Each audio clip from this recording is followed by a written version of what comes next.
That was our Sunday prayer service. A little bit more active than what you might have experienced before. That's the way we pray to God, to Krishna. That's the way we stay connected.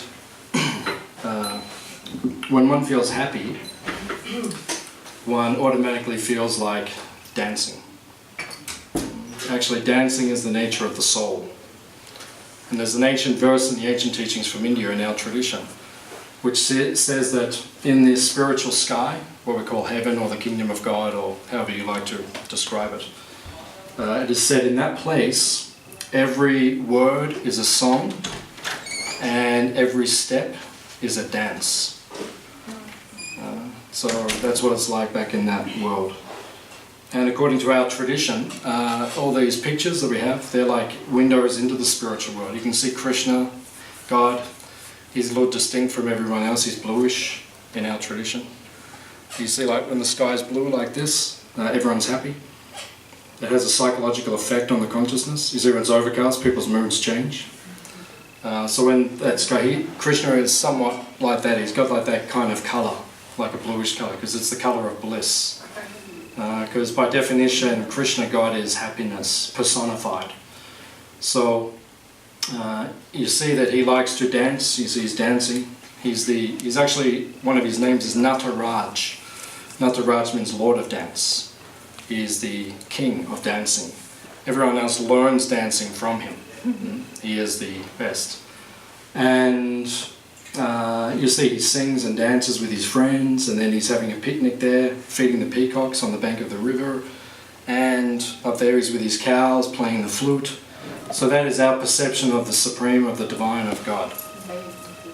So it is very attractive, and the way we celebrate that is by dancing and singing. Because we're feeling connection to him. That's called yoga. The word yoga means connection, union. So when we feel connected to Krishna, then we sing and dance. So that's why you always see the Hare Krishnas singing and dancing. It's just what we do, because we feel naturally blissful. So we've had this place here for about 30 years. For anyone here for the first time? Okay, 90% of the audience. Okay, then we shall speak according to your requirements. As you're new, so obviously you need to understand things from a basic level, I presume, like that. So you probably don't know too much about us. Does anyone know a lot about the Hare Krishna? A lot about the philosophy? Quite a bit. Some of you know quite a bit. Yeah. So we've had this place here for about 30 years, and when we brought it, this farm, it's 200 acres as you drive in. This like whole valley is ours. So we've had this farm here for about 30 years, and when we first established it, we built this building we're in now. This was a school, so we had a Hare Krishna school for our kids, primary school. And then that ran for 7 years, and then the government was trying to merge small schools in country Victoria. So at that point in time we lost our funding, we didn't have the right amount of students. So everyone moved to our other farm, which is in Mawalumba, which is near Byron Bay, on the northern New South Wales. So everyone went up there, and our school is still going up there. We have probably about 80 kids in the school, and that community is going well. But then this community became quiet for about 10 years. There wasn't much going on here when the school closed. And then about 10 years ago, they asked myself and Manigriva and Tarini and a few of us to move down here to re-establish it. So now we renovated it and we turned it into a retreat centre. So now we run retreats and we run events and festivals and things. And we look after cows on the other side of the property after lunch. If you'd like to see our cows, you can go over with us and we'll feed the cows and you can get to see them. They are ahimsa cows, which means it's one of the only places in Australia where the cows are born and they die and they don't have to worry about anyone killing them, which is not like that practical in any other farm in Australia. Nearly every other farm, they're either born to be killed, or they just milk them, and when they are not giving milk anymore, they sell them and then someone else kills them. So we're showing a different example, that you can live with your animals for your whole life, and you can live peacefully. So this place is called Shanti Dham. Shanti Dham means a place of peace. Bhakti Dham, Bhakti means a place of devotion. Ananda Dham means a place of bliss. So all of these words are relevant to this place. It's a very powerful place. There's a powerful spiritual atmosphere. I don't know if anyone picked up on that. If you didn't, we'll give your money back. If you don't believe us, that's cool. But it seems that it has quite an energy about it because it's different here. So we do organic gardening, and we look after our cows, and we run retreats, and we dance and chant around the forest. It's busy on the weekends, but during the week it's quiet. You see me just kind of off in the paddock there, just dancing and chanting with kangaroos. Not really. Why not? Yeah, I could do it. Too busy, got too many things to do. Have to fix the fences. So does anyone have any questions you'd like to ask? A member of the Hare Krishna movement? Anything about our philosophy, our lifestyle, the meaning of life, the universe, everything we could try to answer. If anyone has anything you're interested in, or question on anything at all, we could try. Yes, sir. So there's the concept of, I guess, guides, or the term, is it guardian angels, sort of comes to mind.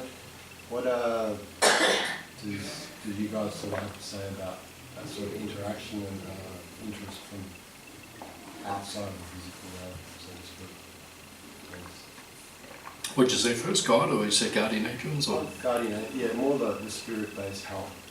Sort of, yeah. Does that formulate into the question enough, please, or sort of what? God or guardian angels? No, like as in ancestors' spirit help, so to speak. Yeah. So Okay. Cross over. To have a little bit of spend a bit of time with us when we're in trouble, or need a bit of help. Sort of thing. Can you speak about that a little bit? Yeah, sure. So the perception of getting help from people beyond this realm. Yeah, on that side. Yeah, so it really comes down to whether we believe if there's another realm or not. You know, some people believe, hands up if you believe there's something beyond this world. I think it's 100%. I think it's 100%. So everyone believes there's something beyond this world. Okay, it's pretty much, most people on the earth believe that there's something beyond this world. This isn't all there is. Just life here in Canberra, or Geelong, or Melbourne, or Sydney, or Perth, or Taiwan, or New York, or like that, or the moon, or there's something beyond this. Like that. As for when we're in my tradition, in my practice, every day I call upon personalities that are beyond this world for guidance, for help, for strength, for all those things. But I tend to go to the source, because everyone in this world, to start with, without even speaking of guides from the other world, but even guides in this world, our gurus, our mentors, our guides, they're all representing the source. Right? Anyone, any of us that speak, we're not the ultimate. We're not like the source of everything. We're just like a representative, representing that knowledge or that source. So for myself, and in our tradition, most of us, we tend to go when we need guidance, how we pray directly to the source. We say Krishna, who is the person we just described. We go straight to God. The reason being is because if you have a problem, you can go to so many people to solve your problem. But if you, for example, if you've got a $10 bill, like you've got a debt of $10, so anyone can solve that debt for you, that problem. You could go to anyone and they say, can you give me $10, right? But if you've got $1 million problem, it becomes limited on who can assist you, who can solve that problem, who can lend you that money. So for us, whether it's a small problem or a big problem, we go to the same person. We go to Krishna and we say, can you please help? So it's up to us, we can choose, because there are other entities, as you said, guardian angels, or however you like to describe. There are other entities out there, and you can pray and they can help you. So it really comes down to what it is that you want. The problem that we want to solve, more than anything, is the problem of birth and death, which is called samsara. chakra. Samsara means birth and death repeatedly. That is not what the soul is meant for. We're meant to go back to our eternal constitutional position. So we're trying to solve those problems, so we go to the person who can solve those problems. As opposed to, the smaller problems. We all have problems in life, but they're minuscule in comparison to the bigger things. So that's my answer. If you ask someone else, I'll give you a totally different answer. So, any other questions? So, Hare Krishna is like a dualist philosophy. So, as Krishna is a separate entity to ego. Because different yogas have different philosophies. But some would be if you can understand your true nature, so shedding attachments and avidya, then you become enlightened, and that would be, you would be from a place of you are God, and it's self-realising that. So Hare Krishna is a separate dualist, is that right? So Krishna is as of God, and you guys believe through the worship and the practice and the bhakti you'll achieve enlightenment, is that correct? Yeah. Achieve moksha or liberation from your cycle of rebirth and death? There's two schools of thought in the universe. No, there's so many different philosophies in the world, right? Probably in this room there's probably many philosophies. If you ask people, what do you believe? Everyone will give, I believe that, I believe that. It's about 40 people, 45 people or something like that. There could be 45 philosophies. But they all come into two schools of thought, which is Advaita and Dvaita, which means non-dual and dual. It means either we are of the understanding that we merge into, as you said, some people believe they want to, or they believe they can become God, become part of the universe, or we call it Brahman, the light, the energy, like that. And others are dualists, which they believe in personality. We don't see the ultimate as just being a light or an energy, because if it's just light or energy and we all just merge into that, then there's no interpersonal relationship and there's no exchange of love. And love, or prema, we call it in Sanskrit, love is the goal of existence. What do we all exist for? All of us exist for one purpose, to love. Right? We feel most satisfied when we're loved, and we feel most satisfied when we're giving love. So you can't love if everything is just energy. You can't exchange, because everything is one. If you are, that means I am it, you are it, I am. What are you exchanging with? Would not be as if you was uncovering that truth underneath it, because we don't understand, like, as one philosophy would be that you wouldn't understand it, or one opinion would be that you wouldn't understand that you are love underneath, and it's the uncovering of that, or the removing of the Maya, or the illusion, or the vidya of our true self. To understand that would be wrong, or Yeah, so that's what I'm saying. That is just that. playing devil's advocate. What's that? Just playing devil's advocate. Yeah. We need clarification. Like I said, there's two schools of thought, so we have to choose our school. Sorry. Do you want the impersonalistic? Oh no, I was just trying to. No, I'm just speaking hypothetically. Like I'm not speaking. what the sort of Hare Krishna way of thinking was, just to understand. We're dualistic. I don't know. That's the answer, we're dualistic. But I'm going to elaborate on that. Yeah. We're dualistic, but it's important for people to understand the definition. A lot of people these days, they will say, I am spiritual. Many people, probably everyone in this room, would say, I am spiritual.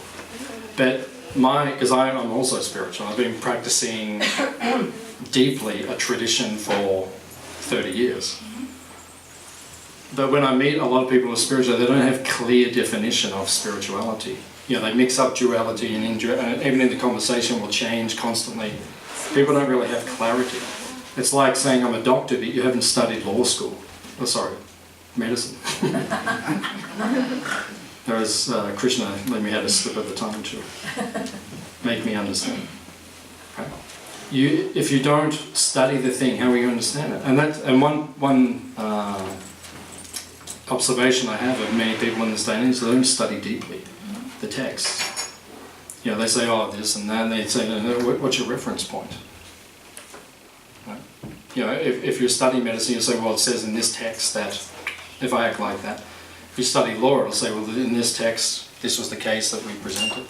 Same in spirituality, it all has to be authorized. Anything we say, it says this in the Bhagavad Gita itself, anything we say has to be authorized by higher knowledge. So that's why I'm giving definition, because a lot of people don't understand actually. And they all think it's all one and everything's one duality. No, they're not, they're completely different perceptions and philosophies of the truth. We have to choose our school of philosophy. Are we dualists or are we, you know, non-dual? Are we monotheistic or are we pantheistic? You know, we need to understand. So we are monotheistic. We believe in one supreme entity, and everything else is emanating from that entity. And as we said, that prema, or that love, is exchanged between entities. And just like you two have got a relationship. You know, now if you were truly just energetically just one, you would need a relationship to be satisfied. But we see all through this world, everyone has relationships. No one's an island unto themselves, not one individual in this earth. Some people live by themselves. Even people who go to the Himalayas usually come back from their caves because they just want someone to talk to. It's just natural. I want to love someone. I just want to cook a dinner for you. I want to do something. I want to express my love. So if the ultimate truth is that for eternity we'll go into a state where we can't serve anymore and we can't exchange love, then I certainly don't want that. And my tradition certainly teaches that it's the opposite of that. That's how we see the ultimate reality or the spiritual dimension. It's full of individuals and they're exchanging love with the supreme individual. So that's called Dvaita. If you escape the cycle of birth and death, that is where you will go. Yeah, if we become pure, yeah. Yeah, that's where we want to go. Yeah. That's where we want to go. Hard work though, right? What's that? Hard work though. Yes and no. Yes and no. Interesting, in the Bhagavad Gita, Krishna himself says, Susukam Avya. So he says that actually it's easy and it's joyful. Our Guru Prabhupada, who founded this movement and brought these teachings to the West, he would say, it is simple for the simple and complicated for the complicated. So if you want to make the path simple, it is simple. Simple. If you want to make it complicated, it can be as complicated as you want. Ekeha Kuru Nandana means when your desire becomes one-pointed, that's all I want is to serve Krishna, serve God, you will go back. Bahushakayanantascha means we have so many desires, that's what keeps us in this world, and that's what makes life complicated. Oh, I want this, but I also want that. It's like me trying to hold that, and that, and that, and that. It's becoming complicated, right? So that's what it's like. You've got so many desires, you're trying to hold them on. That's complicated, right? Or ekeha, kurunanda, one thing. Just focus on one thing. It becomes easy. So you can make your choice. You can make this complicated, you can make it difficult. That's up to us. Very good question. You're welcome. Thank you for coming. Please come again. Any other questions from our enlightened audience?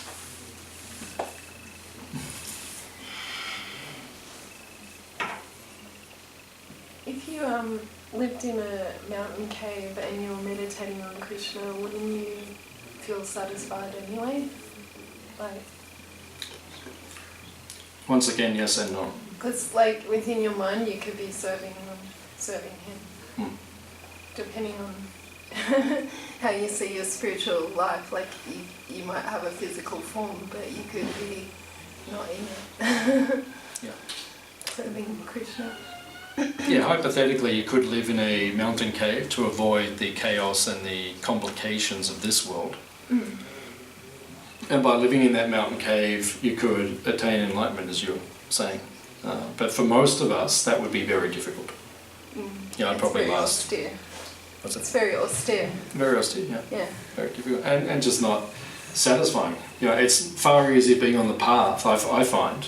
You know, it's far easier being on the path with others who are on the path.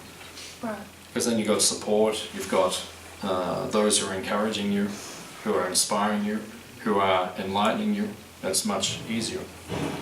So it's recommended in our tradition that we stay together, as opposed to going off, you know, permanently.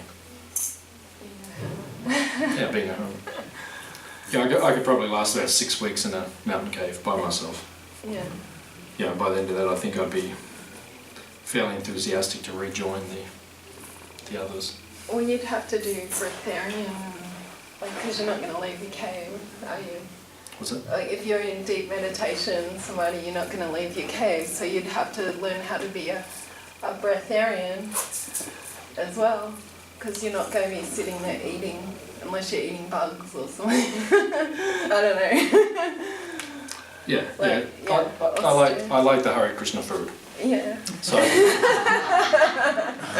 So I'd probably stay down here somewhere. Yeah, I haven't eaten a bug for, actually I've never eaten a bug. Make it easier. Yeah, make it easier. Yeah. Our food's better than bugs.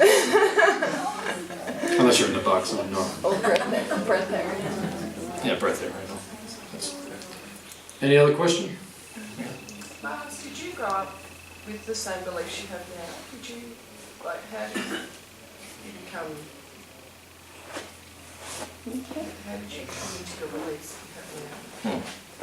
Yeah, I began this, practicing this tradition when I was 19. So I wasn't born into it. As far as I can remember, like going back, I always knew there was something above me. I just always knew it was like an innate thing. And when I went to grade prep, so it would have been about 5, I suppose, we, back then in Victoria, they had a Bible class once a week in state schools. I think it's about, around about 1980 they stopped that. They said, oh, that's really bad for the kids. Really bad. You know, debatable how, I mean, I understand the point, you know, debatable, you know, but I wouldn't say it's bad. But, you know, but it was cut out of schools. And it was confusing as a kid. Because I think about the first 4 years I was at primary school, you know, we're learning about the Bible and stuff like that. I mean, it could be anything, Bhagavad Gita, whatever it is, you know. But then, you know, suddenly, you know, they stopped it, and we said to the teacher, well, how come we don't do that anymore? And they, you know, it was hard for them to explain to an 8-year-old or 10-year-old kid. You know, one means it's good, one means not good. It's like, it's confusing. So, yeah, I mean, when I first heard about that concept of like another world and all those things, it was, for me, it was just completely natural. And it really awoken or stimulated something within me, to the point that I said to my mum and dad, I want you to read this book to me that they read at school at home. And my mum was an atheist at the time, and they brought me a children's Bible and they used to read it to me before I went to sleep, because I liked all the stories and, you know, with the good messages and that kind of thing. And as I got older, I used to go to Sunday school, and that was of my village. My parents didn't go, they'd just sleep in on Sunday morning. I'd get up and go to Sunday school. You know, I was 8 years old or whatever it was. Because, you know, I want to know, I like the stories, I want to know more. It's just something in me. You know, it must have been from a previous life, I just had this spiritual inclination. And then I got to about 15, and then, you know, then we're fully immersed in the world. You know, girls, sport, everything, socialising. So I stopped going to the Sunday school and everything, because I was finding it a bit boring for me. And then I used to go once a year, like for Christmas Eve, they'd have a service.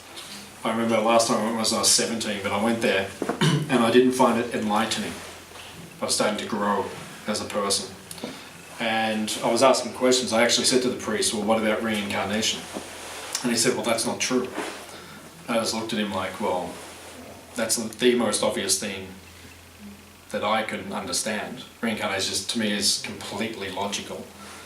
So I just said, you know, nice knowing you, but I have to go somewhere else for enlightenment. And then I also questioned them about hell. And I said, oh, so what about this place where everyone goes forever if you make a mistake?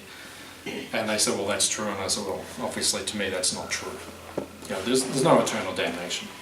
No eternal damnation. You know, there's places where we suffer, but not forever and ever and ever. You know, the suffering's on this earth. You know, we can just, if we go for a plane ride, you know, if you want to buy a few tickets, we'll go and see a few places where hell is here. It's on this earth. You know, when I got to the age of 17, 18, 19, and then I really started having some awakenings, and one of my brothers passed away, so that was a deeply moving and enlightening experience, because then I remember just thinking, well, you know, I've got to find the answers now to totality, to everything, to afterlife. So then, you know, and then went through some relationship breakups and things like that. So by the time I was 18, I just kind of felt like I'd done enough. It's kind of like, okay, that's enough. What is there? There's got to be something more than this. So I started reading everything Eastern. I read Buddhism, Baha'i, so many things. And then one day I read one of the Hare Krishna books, and when I read it, everything that I was reading was within me, but I couldn't articulate it. You know, I couldn't explain it, but when I was reading, I was thinking, wait, I know all this. You know, I kept reading, I thought, well, this is it. You know, it's like reincarnation. The whole thing was just going like that. And then I still had some desires. I wanted to be a famous actor, and I wanted to be I wanted to sail a ship around the world, a yacht. And after 6 to 9 months, those things weren't eventuating. I was studying acting and I was doing different things, but these things were not eventuating. So then I just felt, now I've got to really just pursue my spiritual path. So I walked into the Hare Krishna ashram in Melbourne, and as soon as I walked in, I just felt, yeah, that's where I'm supposed to be. I saw, you know, monks walking around with shaved heads and, you know, everything like that. So then I just thought, yeah, that's me, like that. So I just said to them, you know, let me stay here. And they said, well, you can't, you just walked in. And I said, well, I'm going to come here every day. So save me the trip home every day. And then I convinced them. And then they let me move in, and then I've been doing that ever since. Yeah, so it wasn't something I was born into, in one sense, but on another level it was always there. Yeah, but it wasn't something that came from my, you know, family or like that. So something I chose for myself. And now my daughter, she's 14 now, then same thing, it's her choice. Like, she's grown up in it, but now she's got to choose it for herself. You know, it's everyone's choice. Like that. Because otherwise it's not, you don't own it. Yeah, you have to choose something. When you own something, then you really put your heart into it. It's not love then. What's that? It's not based on love then, is it? Yeah, it's not based on love. If you don't, you know, you can't force someone to love you. So we can't say to someone, you have to love Krishna. He's the only way, the truth and the light. No one goes to him except through him. It's like, you know, it doesn't work like that. It's like, you know, people come here, I just say, this is what we believe, this is what we understand, this is what we practice. You know, if you dig it, come and stay. If you don't dig it, then thanks for coming. I'll see you next time. Good luck on your journey. Yeah, thank you for asking. Very nice question. Yes, madam? You were talking about no permanent damage. So what about karma and dharma, and how do we create those imprints in our being that we take over and over if we reincarnate, and how could we improve them? Not sure about exactly what you're asking. Maybe if you can just clarify a little bit. What is your karma? Do you Karma? believe in karma? Do we believe in karma? Yeah, we invented it. Okay. Yeah. What is it? What is karma? Oh, what is karma? We are souls, right? The body is temporary. We are a soul. I think everyone understands that. Yeah, it looks like 100%, or at least 99%. You know, like we all believe we're the soul, right? the soul, according to our understanding, originally was in this spiritual world with Krishna, with God, in those pictures, with Krishna, dancing and chanting and feasting and enjoying like that. But the same as what we just said, you can't force someone to love you. So Krishna himself, God himself, doesn't force to love. So some of us leave the spiritual world. We go on a vacation. So that's where we are, in this world. This world's a vacation world. Right? And how you're enjoying the vacation so far. Right? Yeah, well, how would you rate it? 1 to 10. How would you rate your life, 1 to 10? Right, probably, you know, the best, I'd say the best in the room probably is probably an 8. And for some, they'd probably say a 4. There might be a couple of 2s in the room. You know, probably 7, 6s, I don't know, something on average like that. So, back in that world where we came from, it's level 10 plus. Like just unlimited bliss. Everything's free. You don't have to work.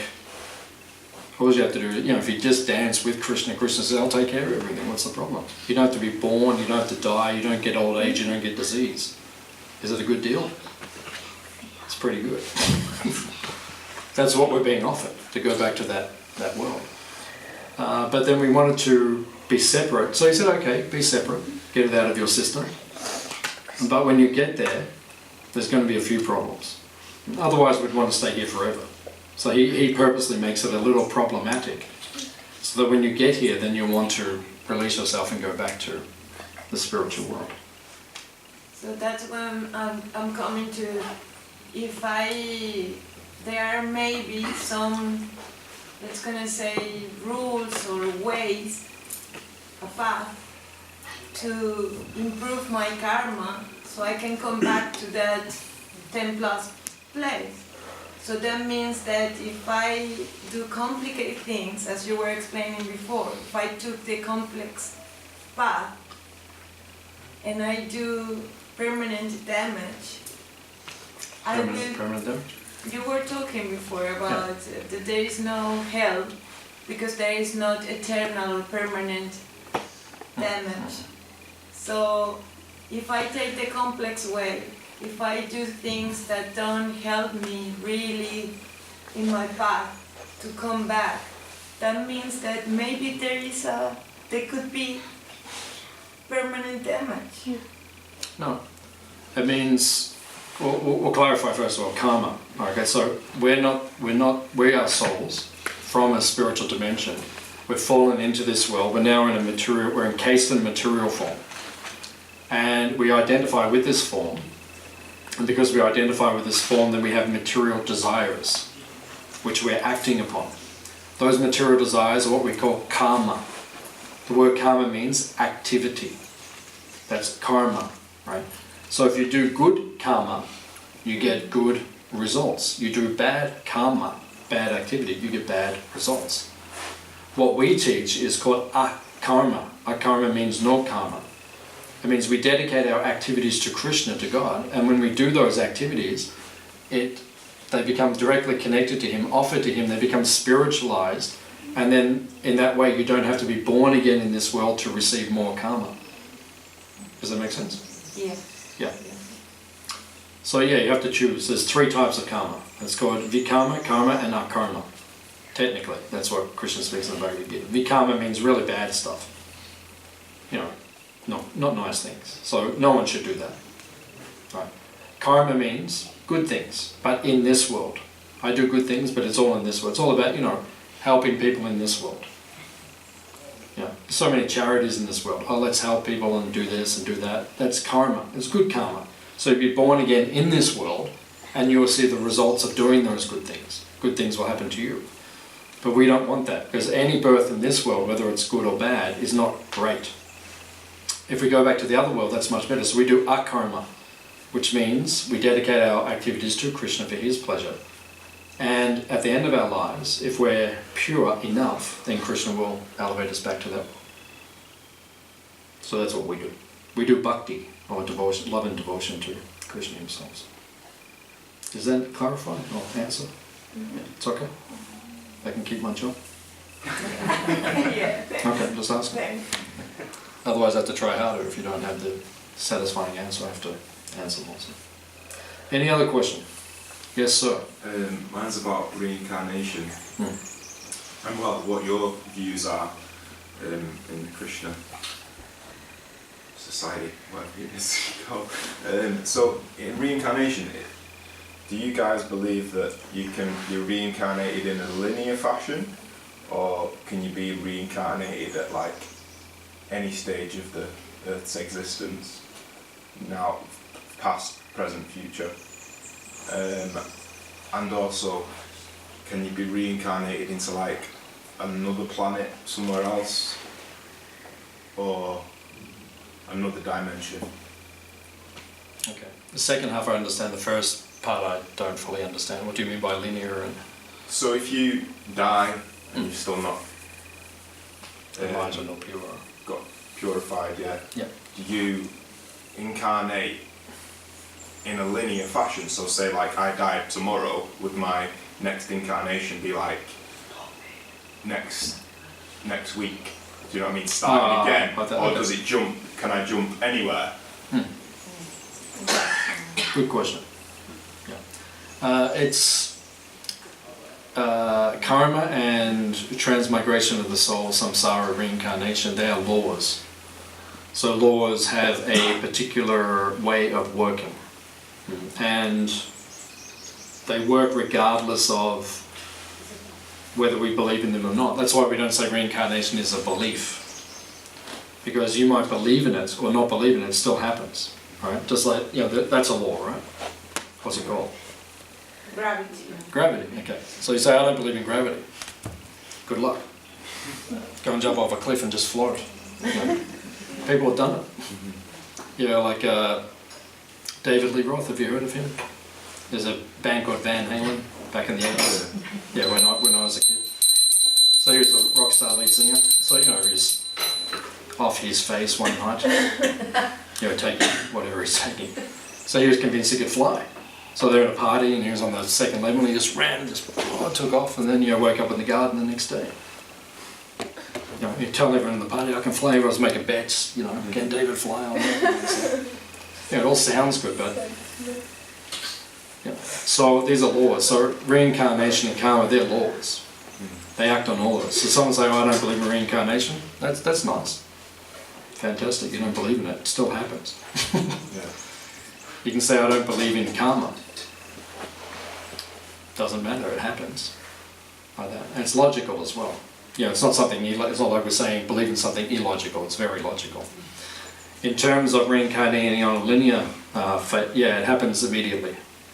So when you die, your soul, it's calculated by higher intelligence, like a supercomputer, you know, like a mega hard drive. Like this thing is off the charts. It's like, you know, every living entity in there's 7 billion humans. That's got to calculate where all those 7 billion will go exactly according to their karma in this lifetime.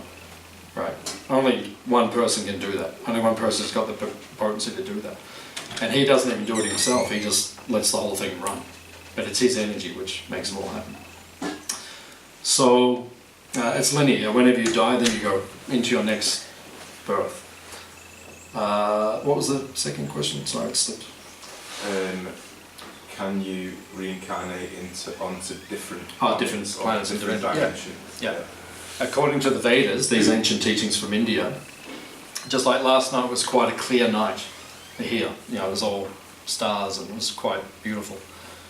So you could see many of the stars. So according to our tradition, our teachings, every planet, every star is civilized, and they have a culture, a society on them. Modern science, this is where we disagree. Modern science says, you know, we're the only, probably, within the universe, the only planet that has life. And the others, you know, they're saying, I think on Mars now they're saying, something I heard recently is, they think there might be amoeba. So then, you know, within 3 billion years, there could be like a civilization like that. No, we don't see it like that. We see that they're all civilized. The difference is that every single planet has, people have different bodies on those planets.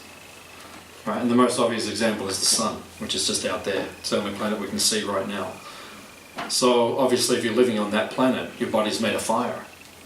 Because the water body's not going to last long.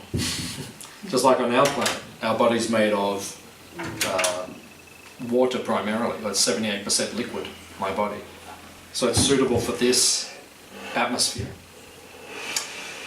So if I had a fire body right now, if I had a sun body right now, like, you know, this would be on fire, the room would probably be on fire. Everyone would say, well, that was a really intense lecture. You know, it's a little bit, the guy's a little bit much. That's like the X-Men. You know, any more questions? Like that, you know, and it's a totally different body. Yeah, so that's the answer according to our tradition. Can I just ask, sorry, with the reincarnation, like with the population growth, obviously on Earth, are they new souls? Are they up there with more curing to come back? Or or are they fragmented souls? Because of the population growth? No, that's just humans. Yeah, like there's 7 billion humans on Earth right now. So 7 billion Yeah, but no, if you look on this farm, like the farm that we're on now, just our 200 acres, there's probably 8 billion worms. That's life. They're all souls. They're humans that misused their human form and had to go down into a lower species. So there's more than enough souls. There's only 7 billion humans on this planet, that's all. They're coming up all the time. You know, and then when we get to this platform, the human life is special because we're the only ones who can understand this conversation. None of the other species on this planet can understand this conversation deeply. You know, they might have an idea of what we're talking about. Like our dog Bronte, you know, she's quite elevated.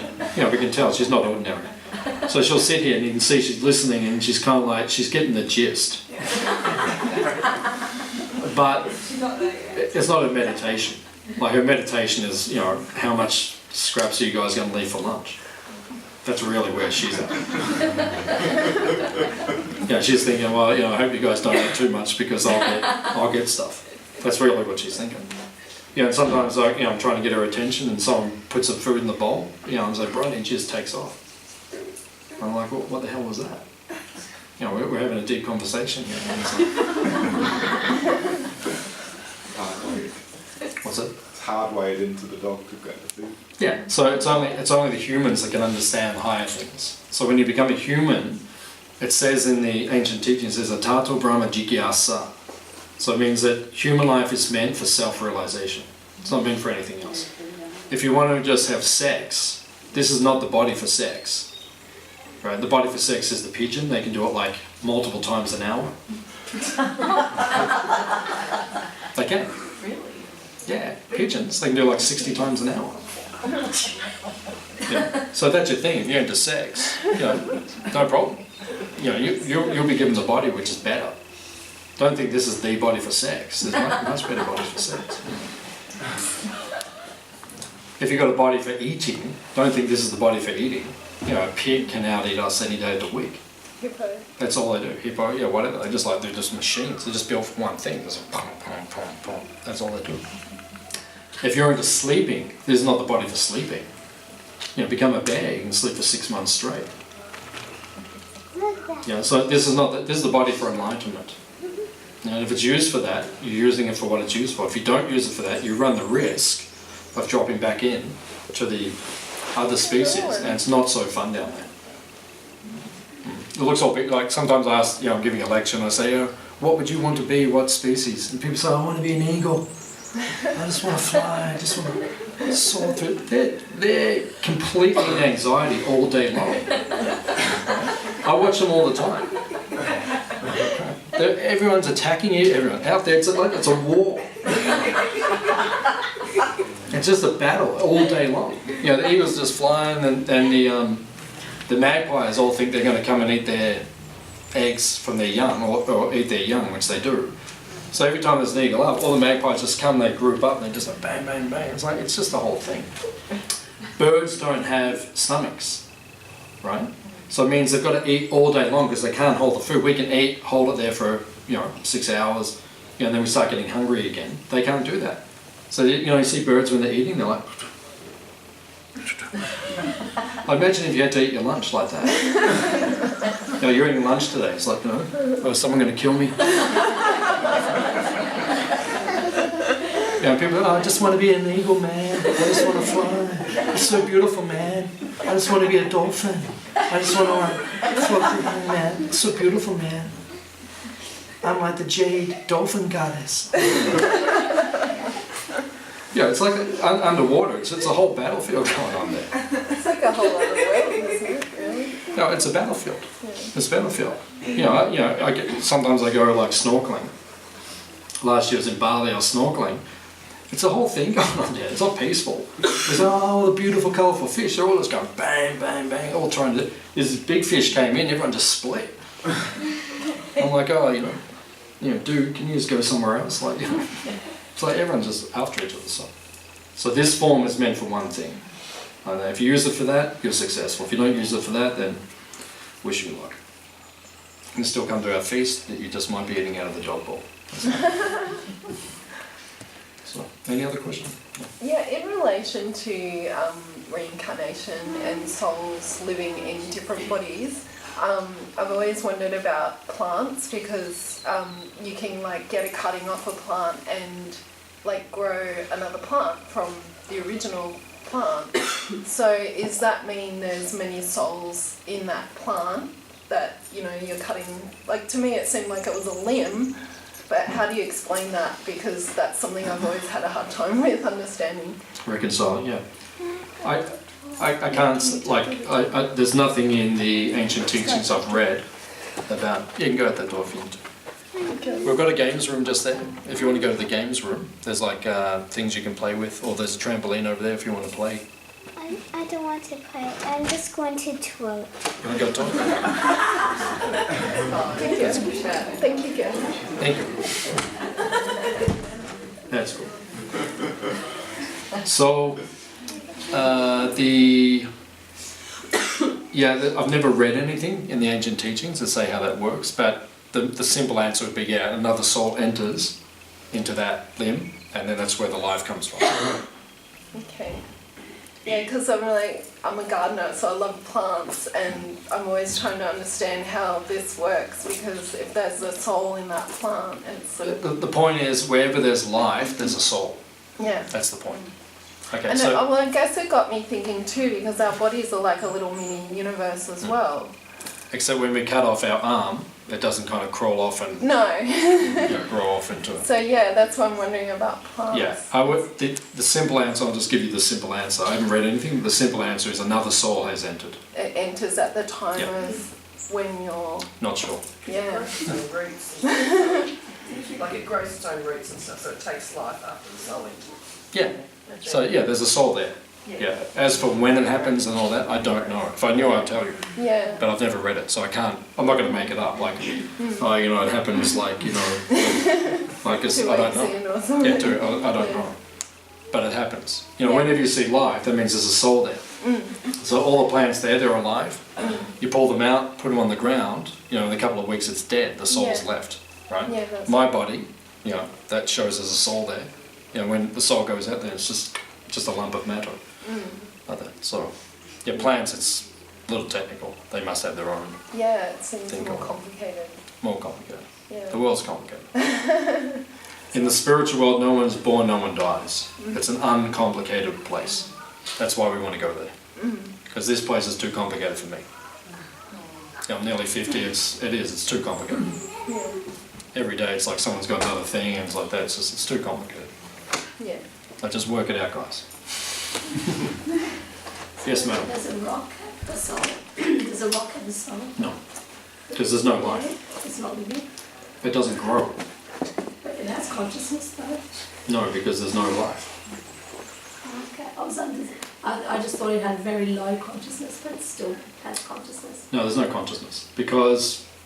But very low, like 0.00. No, because if there's life there, 6 things have to take place, right? It has to be born, it has to grow, it has to produce offspring, it has to dwindle, And there's one I've obviously missed, because now I'm up to death, and that's only 5, so there's another part. So if something is growing... Metabolism. What's that? Has metabolism. Yeah, I can't remember what the other... There's 6 things which are there. So if it does those things, then the life is present. The rocks don't grow, they don't produce byproducts, you know, like little rocks. Yeah. It stays. It's like it grows, it produces offspring, then it stays for a certain time, then dwindles, and then dies. Yeah, it stays for a period of time, yeah. I just in India they kind of worship rocks and things on, you know, Aboriginal people. So I mean, Yeah, they have energy. yeah, They don't have a soul there. There's no soul, but places have energy. yeah, Like, you know, like some certain stones have energy. Like, you know, in my house I have you know, pieces of lapis lazuli. So when you hold it, there's an energy there, but there's not a soul.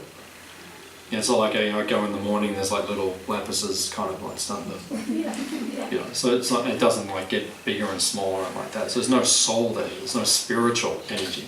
There's an energy there, no doubt, but it's not, there's no life there.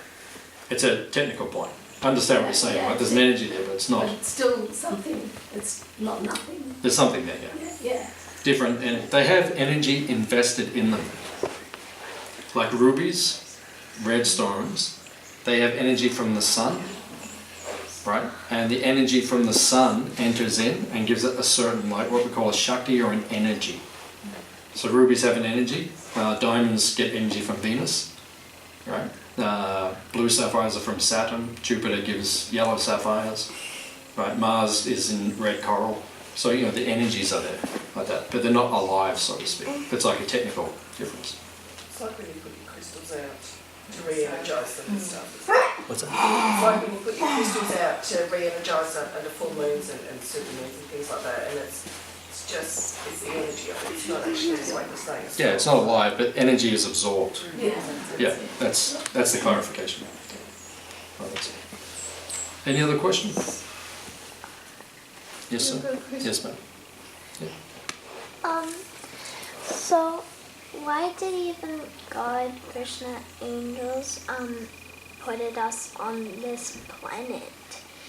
And like, why did Vishnu like created this whole universe? Because I don't see so much of a reason for it. See so much of A reason for like why Vishnu created the universe. and this planets? universe? No, there's a very good reason, because when you build a city, one part of the city, when you design a city or plan a town, you have a prism, right? Or what we call a reformatory centre, right? That's part, because you know some of the citizens, later on when the town is populated, some of them are going to be naughty. So then we have to like put them in the reformatory centre, the prison, for a little while. You know, they start stealing things, you say don't steal things, they keep doing it, you say okay, you have to be locked away for a little while until you're good. Okay. So this world is like that. Well, it, like, since, like, so, like, couldn't we just live in our, like, peaceful place? Like in, I don't know, heaven? Yeah, there is a peaceful place, that's the other place that we're talking about. That's where Krishna lives. But, so, like, I still don't see the point because, like, on this planet and stuff, we feel like, all of these emotions, like, sadness, anger, Yeah, that's frustration because and we're stuff. choosing those things. We're choosing. Okay, just like, if you're naughty, are you naughty sometimes? I suppose. Yeah, sometimes we're naughty, right? All of us are naughty sometimes, right? Sometimes we do things we think, why am I doing that? That's not very good, but sometimes we do it right. So, like, if my daughter, if she's naughty, sometimes I have to say, okay, go to your room and come out when you're going to behave properly, right? I think nearly everyone on this planet had that experience. Sometimes. I don't know. Okay, but I'm making a general example just to make it simple to understand. So if we don't act properly, our authority or our parents, our guides, may have to say, okay, you need to go and behave yourself. So originally we were living with Krishna, with God, and we chose to be a little independent. He said, that's cool. You go down there to that place. And when you get it out of your system, come back to my place, that's all. So are you saying like, so we chose to be on this planet and another thing that's and reason so we can learn for ourselves or something? Yeah. We chose to be here, now we've got to learn it's probably not where we should be. So that's the basic teaching. Okay. Questions are very good. As you think about things, as you get older, things will become more clear. It takes time to understand all these things. Someone else had any? Yes, sir.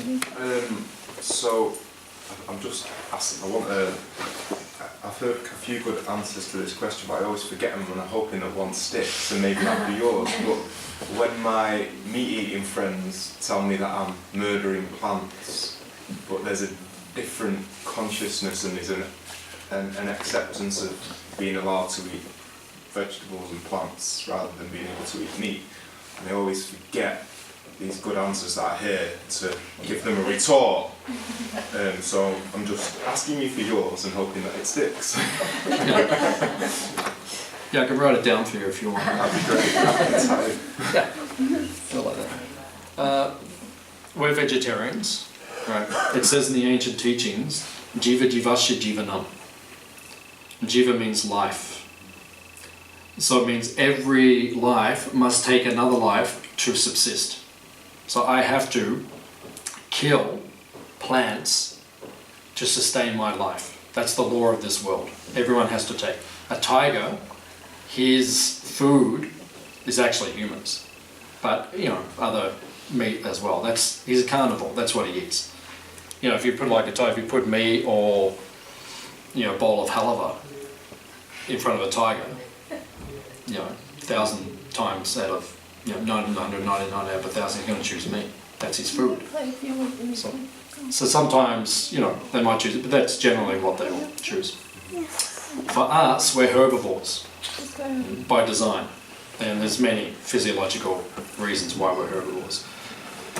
But in order to sustain our body, we have to take life. We have to take plants, take their life. So the difference is that plants do not have a nervous system. Right? So you never hear the plant crying in pain when you pluck a carrot out of the ground. You don't hear you don't hear it because it doesn't have the same capacity. And like on Monday, all the vegans went to Melbourne and blocked up Melbourne, and it's all on the news and everything like that.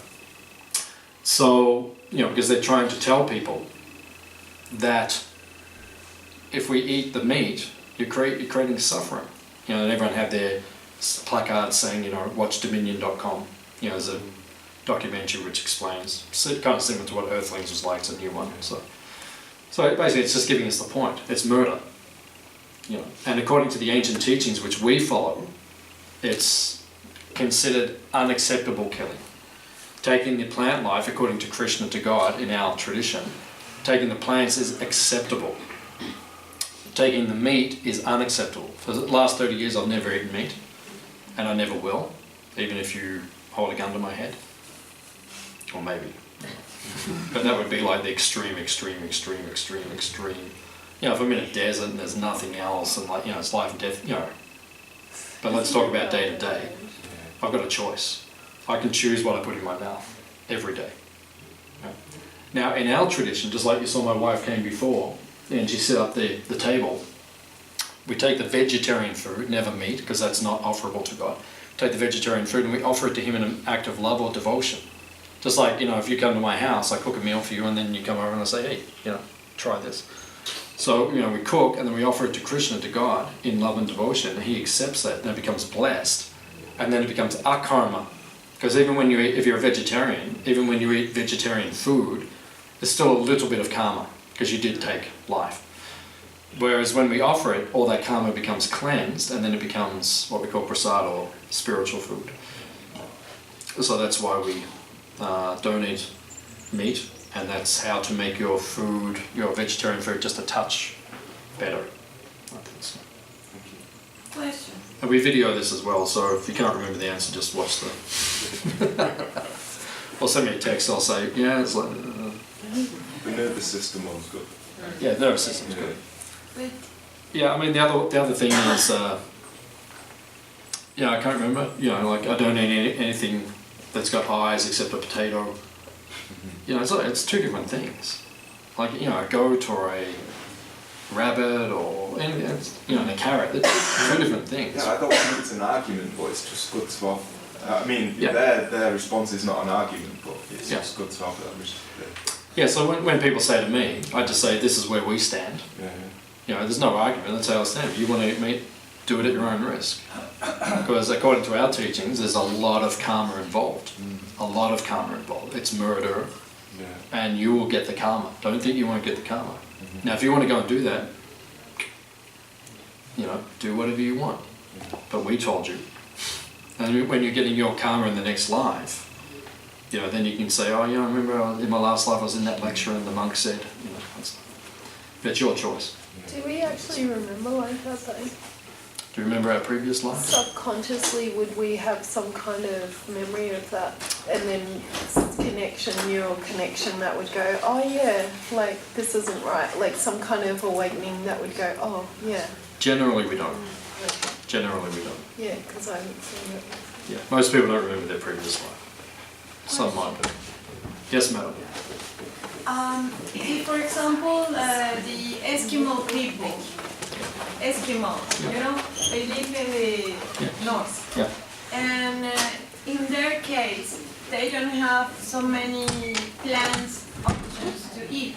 Yeah. But in the ancient times, they used to do a ritual to respect the whale that they were using to support their life, and using everything in a proper way. So even in that scenario, that they were eating that because there were no more options, they are still taking a bad karma in that scenario. Yeah. Yeah, they take bad Even karma. if they respect the animal. There's no respect. When you kill something, there's no respect. Killing is not respect. If I kill you and I say, well, you know, I respect you, but I'm going to kill you. It's not what you do to someone who, like, you know, someone comes around your house, say, well, you know, we're going to have dinner and afterwards I'm going to kill you. That's not respect, right? So the answer is for the Eskimos, they should move to the Bahamas. No, I'm being serious because I'm being serious. No one's forcing anyone to live. If you chose to live, like if I was living in the Antarctica or the Arctic, there is nothing else to eat. There is nothing else to eat. But that's your choice for living there. So then go south or go north, right? It actually says in the ancient teachings, it says, man should not live where palm trees do not grow. It says that. Even Melbourne's not really where we should be, but you know, I'm here because people need enlightenment, so I live here to give enlightenment here. If I had my choice, I'd probably live in Byron Bay in our other community. Seriously. If it was just my choice, I'd probably live there because it's much more pleasant. Except when it's flooding and it's raining and it's terrible, but it's much more pleasant. So yeah, there are options. Yeah, everyone's got options. Like people say, oh, but no, I mean, yeah, okay, if you're living, you know, if I, for whatever reason, was on a ship and the ship got stuck in ice and there's nothing to eat except for seals or something, and we had to live till we got off, yeah, okay, I would eat meat, but that's like the most extreme circumstance. But not on a daily basis. So you have options. Yeah, everyone's got options. What about if you're ignorant of your options? Then get an education. But you know, it's like you've always known it, so. Yeah, so get an education. Like I grew up in a meat-eating family. Until I was 19, my family ate meat. Yeah, I ate meat until I was 19. You know, but then I made the choice. No, I understand now. I'm not going to do that anymore, and I've never touched it since. Everyone has that capacity though, or is it just you? It's easy for some people, but everyone has that. It's actually the leader's responsibility. right? The Australian government sponsors abattoirs. They're state funded. It should be the opposite. They should be closing it. That's why all the people protested on Monday. You know, we should be closing it, not giving money to the industry. I'll take one more question because, yeah, that's cool. You go. I want to ask, you said about we're designed to be vegan or Herbivores. yeah. Herbivores. I'm good with that. Yeah. What about dogs? I'm vegan, but I struggle Yeah. feeding my dogs meat. Yeah. The dog is a carnivore. Yeah. He's not a herbivore by constitution. Bronte, she lives on the farm, so she's our dog. You'll see her running around. We only feed her vegetarian food. Like we never buy pal or kangaroo meat or whatever. Right? We only feed her. She goes off and kills rabbits. That's her prerogative. You know, when she comes back, I say, Bronte, it's probably not so cool. It's really bad karma. And I was like, she just looks at me and she says, well, I'm a dog. Yeah, so. That's why she chooses the food bowl. What's that? That's why Yeah, she primarily is what we feed her. Yeah. There's even in Sweden, there's a lion in the zoo which is vegetarian. Yeah, I saw that. Yeah, so I mean, it's not, the animals can live on it, but it's not their preferred diet. Yeah. Don't animals not get karma anyway, though? Yeah, animals don't get karma. Yeah. That is their karma, they're an animal. But if we're the ones going out to get the meat for them, then we'll You get the karma. Yeah. Yeah. Yeah, 6 people, when someone, What about cats though? Cats aren't. cats are carnivores. Yeah. Same thing. They got to do their own. That's why they go and catch birds and mice and all that. Yeah, when someone eats meat, 6 people are involved. So it means the person who buys it, the person who sells it, the person who transports it, the person who cooks it, the person who serves it, the person who eats it. So if you have anything to do with that, you're not involved. Just like we cater, we sell Hare Krishna food, we go to festivals and we sell our Hare Krishna food. So I was at a festival not long ago, and they lined all the caterers up, and we were next door to I think he was selling kangaroo or, I don't know, it's like meat. So he came over and he said, I left my matches at home, can you give me matches to light the fire so I can start cooking? And I said, I can't find them. I don't want to be a part of it. Yeah. I don't want to be a part of it, you know. So he had to go to the next tent, which is on the other side where they're selling meat, and they gave him matches. And you know, I could have given him the honest answer, like, you know, man, I'm a monk, and I bet it might have been too long and complicated, and he may not have understood that. So I just said, I can't find my matches, I'm sorry, and then he just went off. What about people that say that an animal will come and sacrifice themselves for the, like in the ancient American Indian teachings, they would do ceremony and then a deer would come and actually sacrifice itself for the, you know, things like that. Yeah, I find that highly unbelievable that any animal jumps onto a sacrificial altar. Yeah, well, but they actually believe that the animal does that. Yeah, well, I would say that's a less evolved or developed way of seeing the world. No one has to eat meat. Yeah. It's a choice we make. Just like, you know, I was at a cafe a couple of days ago down in Forest, you know, a town down there, and the lady who owns the cafe, I've been speaking to her for a while, I go there sometimes. And you got some vegetarian options and that. And she said, veganism is a choice. Yeah, it's a choice for you, but it's not for the animal. You're not giving, you know, say to the cow when it comes into the abattoir, do you want to die? Just look in their eyes and say, do you want to die? Right, obviously it's pretty obvious what they're going to say, right? Yeah, So even a bacteria doesn't want to die. nothing wants to die, so why kill it unnecessarily? Yeah. Minimise violence, that's the point. That's what this whole place is about, minimising violence. Your place here obviously is lovely with the cows and how you're looking after them, but there's a lot in India, like the dairy farming and the egg industry, that's totally Himsic behaviour. When people are like dogmatic and they won't let go of that and come to the vegan side, but they're not understanding that, maybe because it's in the ancient teachings about eating the milk, but if it's causing the dairy farming industry... In India they're neglecting the teachings. That's why India's a chaotic, what's the best way to say it? What's coming in my head is crap hole, and I'm trying to say it. I think that's polite. I'm trying to say it nicely. You get the gist of what I'm saying. I go to India every year. But the place is, you know, it's ridiculous the way that place is. Why is that place like that? I mean, spiritually, it's the most powerful place on the planet. Materially, it's arguably one of the worst places on the planet. Why is that? Because they had the highest teachings and they're neglecting them.